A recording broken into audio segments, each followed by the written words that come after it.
Episode 72, How to Prepare to be an Amazing Parent.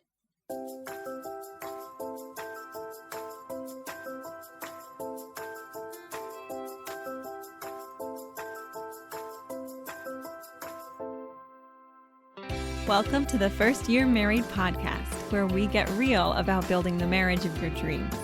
I'm marriage coach Kayla Levin, and I take newly married and engaged women from anxious and insecure to confident and connected through practical tips, real-life inspiration, and more than a little self-awareness along the way. Hey ladies, welcome back. I want to talk this week about how to get yourself ready to be an amazing parent. And this is going to be so fun because I don't consider myself always an amazing parent. But you know what? No, that's not true. I feel like I'm very connected to my kids. I'm not saying that I am Mary Poppins by any stretch. So please don't hear that if that's what it sounds like I'm saying. But I will tell you that the kind of parent that I am today, because of the coaching work that I've done, is light years away from how I would be showing up without all of these tools. The number one thing that I want to talk about is the role that your marriage plays in your parenting. This is not something that I think is being talked about enough. Working on your marriage is important in its own right, which is why, whether you're planning on having children or not, I suggest that you work on your marriage, that you find something that is effective, that is giving you actual progress and tools, and you are seeing your marriage and your relationship and your feelings about your spouse get better and stronger as you are doing the work. But here's the thing. It is so much more comfortable to work on your parenting than it is to work on your marriage. It's totally socially acceptable to confess that you're irritated or frustrated with your kids, or you just couldn't be there on them for another second. It's also super noble to be learning new books and taking classes and doing all of the things, right, to make yourself a better parent.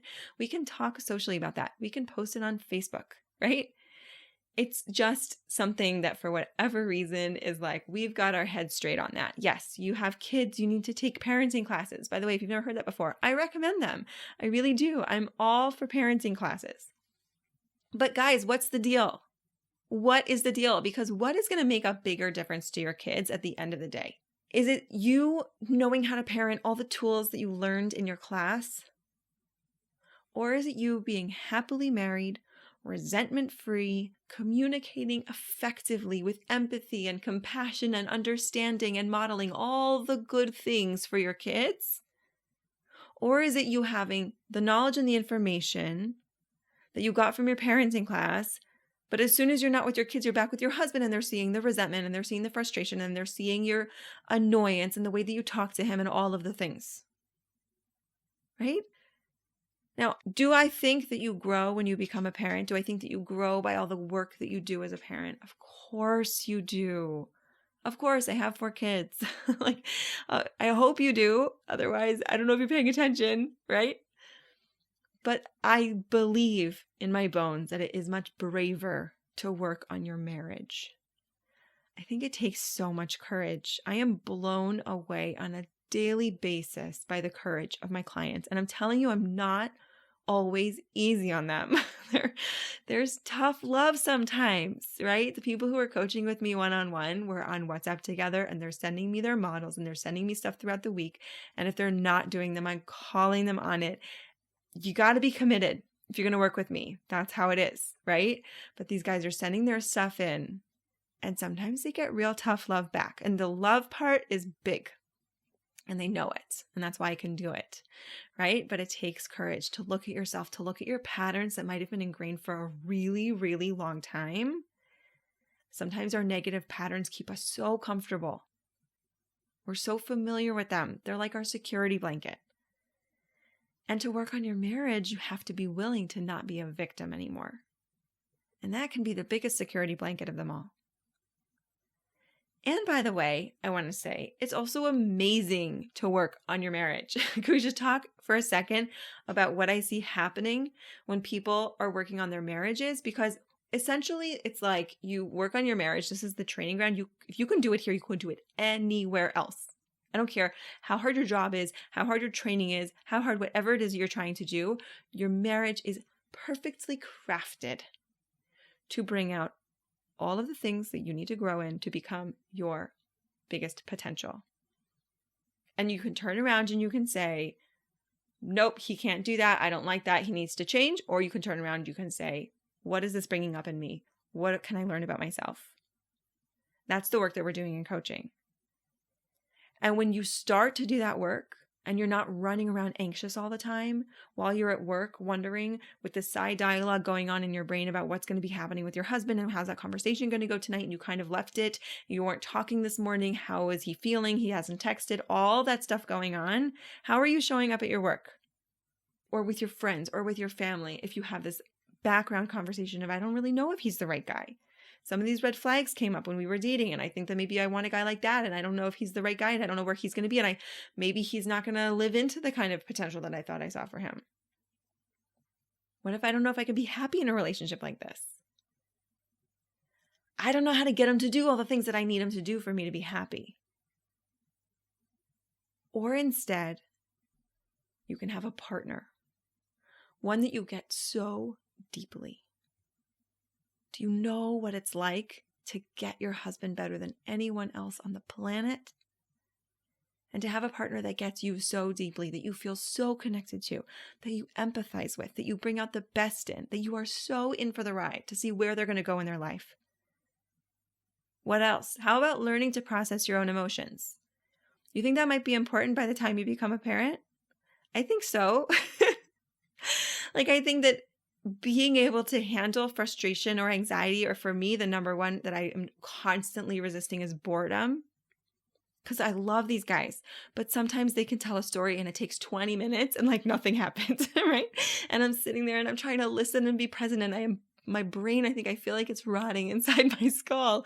It's so boring sometimes. Those are the moments where I want to be present and I want to be there with them.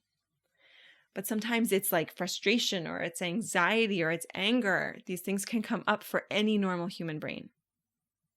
And if I've learned how to deal with that, if I've learned how to process that, if I've learned not to just be triggered by it and to react against it, but that all the feelings can be fine and I can handle all of them and none of them are going to hurt me, and I know how to calm down my lower brain, it's really important work to have for a parent.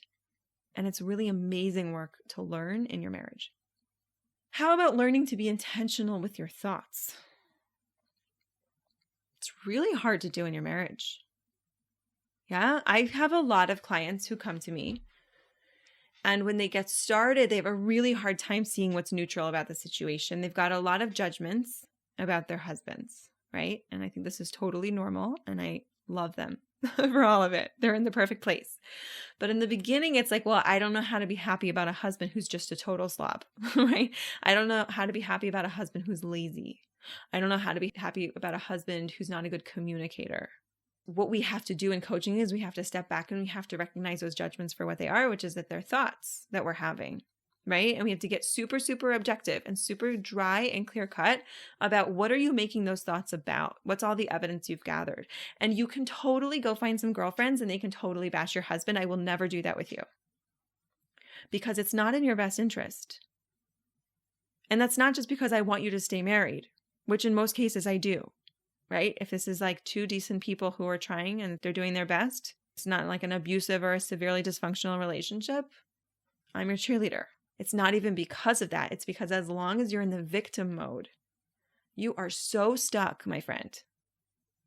To me, because I'm just such a junkie in all the self-help type stuff, is that you'll never get the thrill of watching yourself become better and stronger and braver. Because you can't do that when you're a victim. You can't do that when everything outside of you is dictating how you should feel, right? And how you're going to experience this. I think that working on your marriage is the absolute most perfect laboratory for achieving your greatest potential, which is why it's such an honor for me. It's such a thrill for me to work with my clients. It's such a thrill for me to take someone who cannot see that their husband is not objectively whatever and start to see that that's a judgment that they've been living inside of.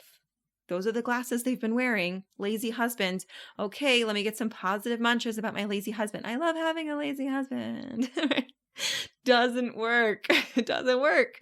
We've got to get those glasses off, right? I talk about how I used to teach extracurricular classes for college students.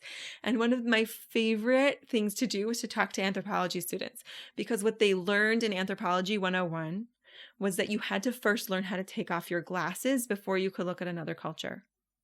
I can't have my glasses that have all the things mean, right? And if this is what it means to be in the back of the bus, and this is what it means to be in this, and this is all of the stories, and I mean true stories, right? But all the stories and all the meaning and nuances that I have as a person who grew up in America in this century, as a woman who's white, and all the things that I have, I can't go look at another culture objectively until I learn what biases and what glasses that put on me. And when I learn to take off my glasses, I can go look at something else, right? Same thing in your marriage. If you've been sitting there with glasses of like, okay, we're going to go with the lazy husband example, right? Like, my husband's super lazy and now I'm going to try and like make the most of it, right? That's one thing I get. Like, how do I be positive about this? How do I be happy about this? The other one that I get, by the way, just in case you're curious, is like, I think I did a really good job because I was feeling really resentful, but I talked like I was nice. Like, okay, great. So like, your biggest goal is that your husband's married to a happy robot. Okay, that's not what I'm hoping for you guys. Like, we could do way better. Okay, but let's go back to the glasses one. When you're able to go, lazy husband or glasses, those are glasses, I'm going to take them off now. And now I just see husband. I see human being. Okay, not with all the expectations and the obligations that I imposed upon him the second he became my husband. Just human being. Marriage is a construct. I'm not sure what I'm making of it right now. I'm just looking at him as a human being.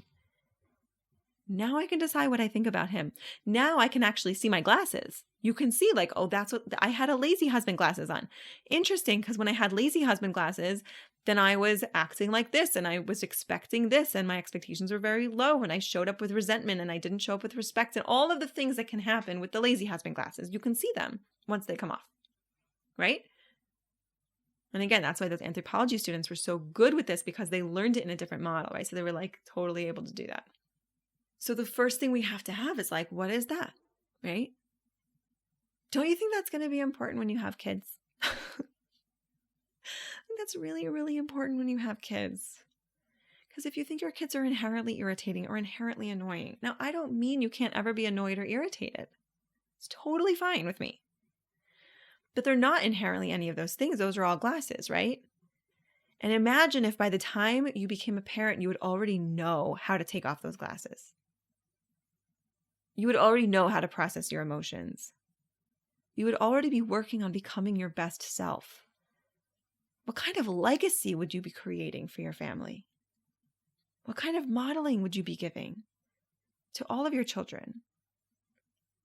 Blows my mind. Totally blows my mind, because I know this because my mother is a counselor and she was also totally into all that, was a counselor and is into all the self-help stuff, right? And we grew up with this language in my house. Of course, I took to it like a fish to water when I started learning it in the coaching world, because this was already the language that we were speaking. That was the legacy that she gave me, right? And it wasn't exactly this, right? Like, I was able to sort of take it another level when I got into the model and I got into the kind of work that I'm doing now. And when I got into all the psychology about how men and women function differently. Oh my gosh, how about that? Side benefit. There are so many differences in the brains of young boys and young girls. Go ahead and fry me alive if you want to. But the average young boy and the average young girl, different parts of their brains light up differently, have different sizes, notice different things. There are so many differences. And understanding that, so we aren't shaming our girls for wanting to be accepted, and we're understanding that has something to do with their biology. And we're not shaming our boys for not being able to sit still as long, or for not wanting to use color when they're drawing a picture because they're more interested in the action part of it. Right? All of these different things, when I understand that there might be inherent differences, which, by the way, there's also inherent differences because they're individuals. And I don't know where they're falling out. I don't know if they're a little bit more of a like heavier testosterone girl or I don't know exactly where they are, but just that basic concept that these guys are coming in with all these differences. And I kind of got to see what I get, right? And all those extra judgments, those are just more glasses. right? He should be acting this way. She should be acting that way. But for sure in our marriages, we learn a lot about the differences in how we process. And I see this as a mom to a boy and to girls. There's definitely some differences. There are inborn differences. I'm telling you, my son had 2 big sisters. Okay. And so he grew up with a lot of strollers and dolls. It was a long time before we got any like quintessential boy toys. Okay. But the dolls were always trucks. They were never dolls or weapons or sports equipment. He changed them into other things. Doesn't mean he didn't sometimes get dressed up like a princess. Don't tell him when he's older. Of course he did. He had big sisters. He was very pretty. But he reacted differently. And there's a lot of science behind this. So starting to understand with your husband, the first guy in your life, that he might be functioning differently, that this thing that to you seemed kind of offensive or kind of insensitive, when I learn more about him and I learn more about his motivations and I start to get curious, whether you do it from more of a gender brain science place or you do it just more from an individual person place, when you start to get curious about that, then you create a whole framework, you create a whole toolbox for yourself of being able to step outside of the world that you see as it should be and all of your shoulds and getting curious about someone else and why they're doing things the way that they are. I can't think of a better tool to have in your toolbox when you become a parent. Now, am I saying that running a model is all that you need to raise healthy and happy and successful children? I'm not. I wish I was. I wish I could offer you something like that would just be like, here's a blanket statement. Everything in your life will be perfect forever. Just work with me. I would if I could. I don't think that's authentic.